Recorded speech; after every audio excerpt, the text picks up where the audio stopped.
welcome to Campus Connect. I'm Nozi Poshabalala. Thank you so much for joining us for our very first crucial conversation for Critical Moments. We're in conversation with Africa's leading academics, business professionals, and thought leaders, tapping into their expertise to unlock insights and tools that will help us navigate our way in critical moments. And so today I am particularly pleased that Julie Courtnage has agreed to join us. Julie is the writer and the lecturer of the Wits DigitalCampus Governance and Ethics course, and she joins us today to answer a very critical question. Can we lead ethically in times of crisis? Julie, welcome, and thank you so much for joining us. Nozi, thanks very much. Now, it's a big question, Julie, and I think the context, of course, is the reality that many business leaders today are making really tough decisions to ensure the survival of their businesses. And I suppose the first question then is there a trade-off between making ethical decisions for the business or making decisions that are going to secure the survival of the business? Nozi, I don't believe there is a trade-off. To make sure that business survives, we've got to do the right thing, and that's do what's ethical. So to keep business alive in this time, right now, we have to keep people alive. This includes everybody, all of our stakeholders who might be affected by our organization or who impacts our company. And I also wouldn't talk so much about surviving the crisis, because survival conjures up all the fear associated with COVID, and it also conjures up the old combative business mindset. We simply honestly don't know if we are going to survive as individuals or as organizations, but every day brings new insights and it brings new opportunities as well. So rather than talk about surviving the crisis, I would far prefer to talk about being present to the crisis. So let's just unpack that for a second, Julie. What does being present to the crisis mean, and how does that impact the way we show up as leaders?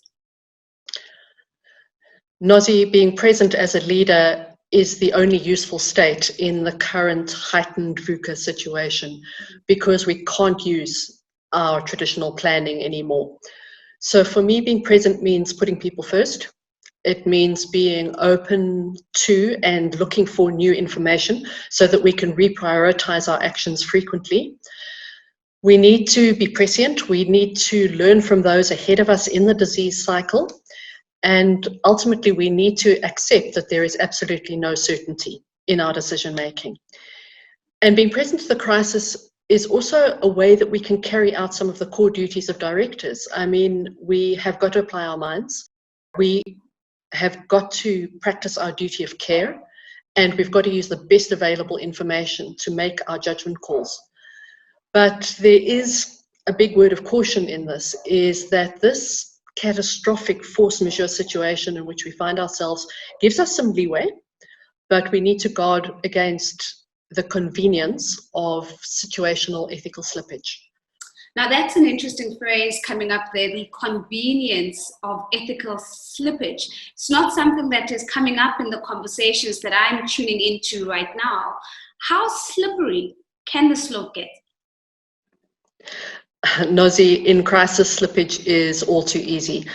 For me, ethics is values in action. And we've seen some actions that define this ethical slippage. For example, the price gouging that we saw early on in the essential services and essential products to manage this crisis.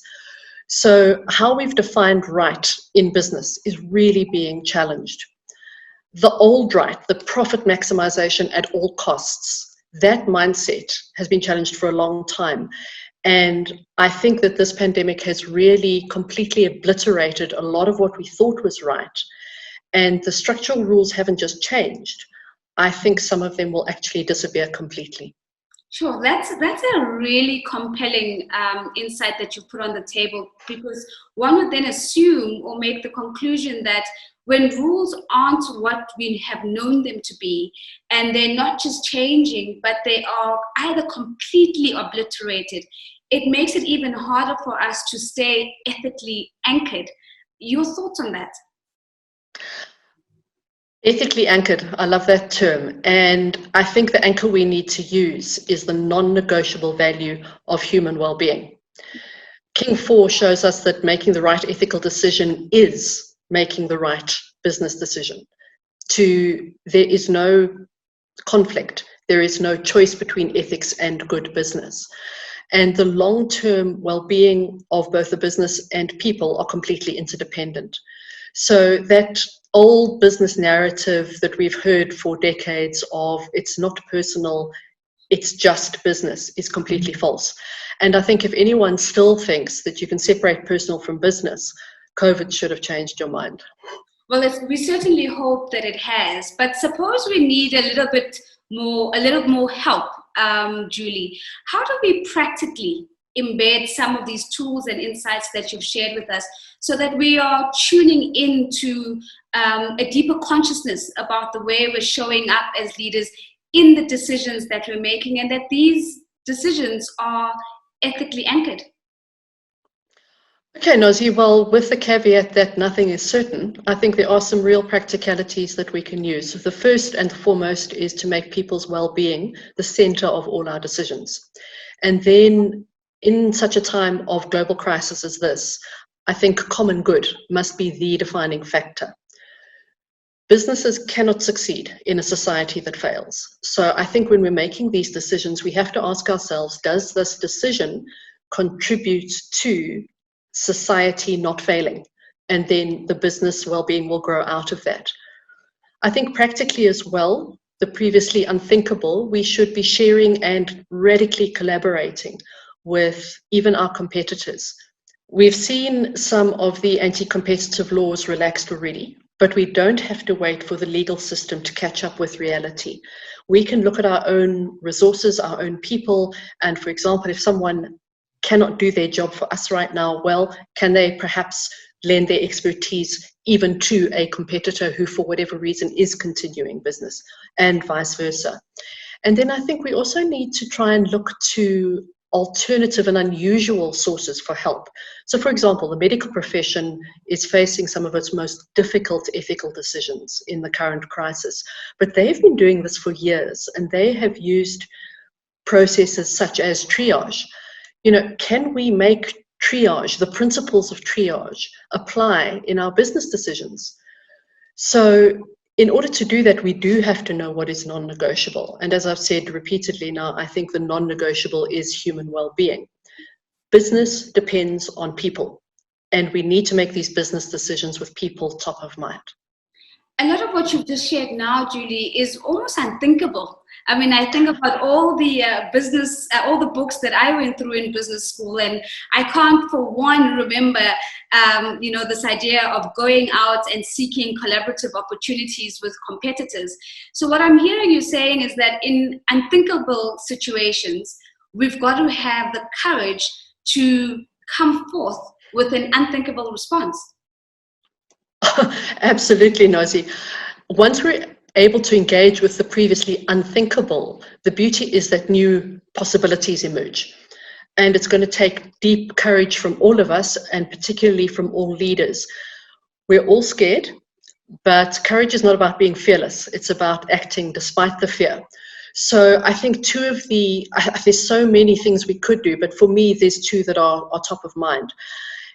If we are privileged enough, whether as a business or as an individual, to have options, then we need to make sure that all of our choices are the responsible and ethical ones. So the well-being of people on the breadline, the well-being of others who have limited options, whether it's socioeconomic or whether it's because you're in an essential service and you are more vulnerable, those people must be protected by those of us who have the privilege to have choice. And I think secondly, the most practical thing that we should be doing in business is, and previously perhaps unthinkable, allow distributed decision-making within very, very strong guidelines. People know their jobs, people know themselves, and they know themselves best. So allow them to be creative, allow them to be innovative, use strong governance, revised governance, even temporary, to ensure that those people's decisions are in line with ethics, but trust people like you've never trusted them before within these strong guidelines. Now, one of the things that I love about these conversations is that they're giving us the new lens and insights into what to do, not only in this critical moments, but other critical moments that will emerge in the future. So beyond COVID-19, is there a way that we could normalize ethical decision making, and that we can normalize this deeper consciousness around how we're showing up as leaders through our decisions? Oh, absolutely, Nozi. We need to normalize uncertainty and lead from that place of the discomfort of not knowing. Think about Brené Brown's talks on vulnerability. Unfortunately, this is a time where we need to practice that deeply and normalize that vulnerability. This is an unusual and tragic situation that is actually preparing us for the VUCA world that we've been talking about for decades. And this might be anathema to a lot of the traditional business paradigms. And Nozi, at the same time, we need to normalize being held accountable for the human, the environmental, and the socioeconomic consequences of our actions and our choices, which means that we need to build these criteria into our governance and ethics decision frameworks like never before. And the criteria of an ethical framework are very different in a post-COVID world. And I think finally, we need to normalize that nothing will ever be the same. And we mustn't try to return. There is no going back. But for me, this is an opportunity to be creative en masse and to be hopeful and to be helpful at the same time. I mean, this is a rewriting of history event. And it'll be a stochastic step change in how we do things, and old measures of success will change. Julie, thank you so much for a fantastic contribution to today's crucial conversation. Now, if you would like to get your hands on a really special toolkit on humanizing crisis ethics that Julie has put together, all you need to do is go to the Wits DigitalCampus website, and that resource has been uploaded just for you. And while you're at it, do look out for our next conversation with one of South Africa's foremost corporate leaders and the interim chairperson of LRMG. Her name is Shirley Zinn, and she's going to be talking to us about the business response to COVID-19. Thank you very much for joining us on Campus Connect and for participating in a crucial conversation for critical moments.